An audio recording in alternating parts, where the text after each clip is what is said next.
kabila ng girian, nagpahayag ng suporta ang liderato ng Kamara sa sinusulong na bersyon ng charter change ng Senado. Pero may pakiusap sila sa mga senador.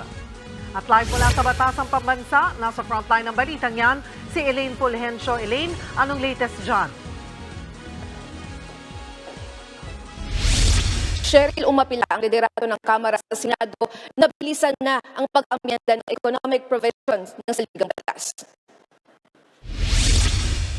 Sa presko ng mga leader ng mababang kapulungan kanina, ikinatuwa nila ang pag-usad ng pagdinig ng Senado sa resolution of both houses number 6 o RBH 6 na layong amyendahan ang tatlong economic provisions ng 1987 Constitution. Pero panawagan nila, dapat gawin itong urgent ng mga senador dahil nangako noon si Senate President Mig Zubiri na ipapasa nilang RBH 6 sa Marso. Para naman kay Cagayan de Oro, 2nd District Representative at Constitutional Amendments Panel Chair Rufus Rodriguez, dapat alisin na ng Senado ang mga agam patungkol sa charter change. Paglilinaw nila, wala balak ang Kamara na galawin ang political provisions. Hinamon nila ang mga kritiko na maglabas ng ebidensya laban dito.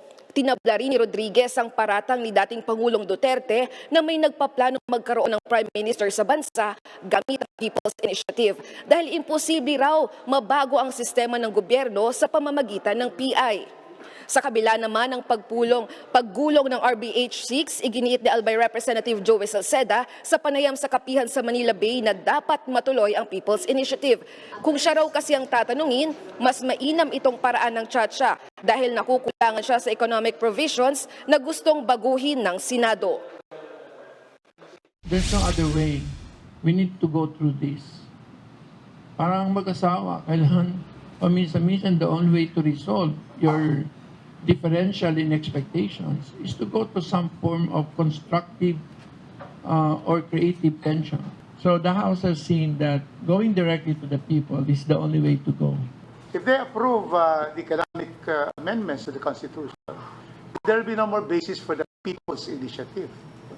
Our RBA 6 here really is only economic amendments. No abolition of the Senate. They are overreacting on something that is not there. Cheryl, sa Lunes nakatakdang maghain ng House Resolution ng mga kongresista pero hindi na muna nila inilathala kung ano ang loob ng ipapasa nilang resolution. Yan munang latest mo dito, balik sa inyo. Maraming salamat, Elaine Fulgencio. Mga kapatid, Cheryl Cosim po, huwag maging huli at maging una sa lahat sa balitaan. Para sa tuloy-tuloy na talakayang sa Frontline, mag-follow at mag-subscribe sa social media pages ng News 5.